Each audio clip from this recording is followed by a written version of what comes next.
in the early 90s, I was picked up by this classic rock group out of Chicago, Styx. And so they're like a, they're like a big corporate rock band, and they had great success across the country. So I took the job. It was like, great, cool. You pay me, and I get to play rock star. Um, but as I was working on that album, I wrote the title track, and I wrote a bunch of music for them and sang it and stuff like that. As I was living in this apartment in Chicago, I began writing songs about New Brunswick. The strangest thing came over me. Maybe it was missing home, but and when I came home, I had started this thing, this jam night at the Melody Bar with Tony Shanahan, and we called it the Slaves of New Brunswick, and recorded an album, and we released it, and it actually got some national attention. It was like album of the month in Guitar World magazine, for whatever that's worth.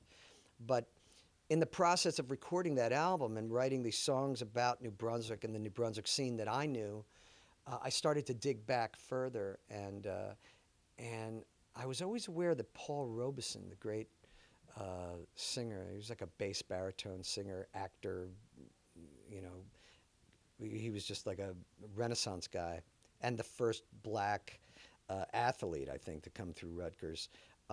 He was here early on, but then I dug deeper.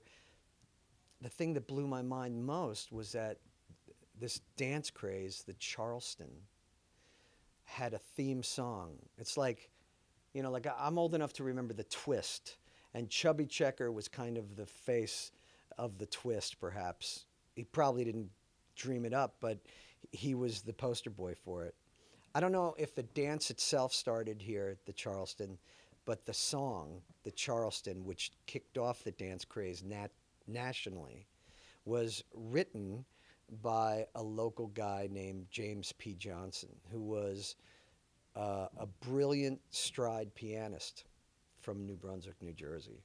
So, I mean, there is a history, and it doesn't just start in the 60s, and it doesn't end in the 90s, and so I do expect someday there's going to be another, the next Bob Dylan or somebody will come from New Brunswick, or we'll discover that some lost painter, incredible artist, lived and died in poverty in New Brunswick, 100 years ago.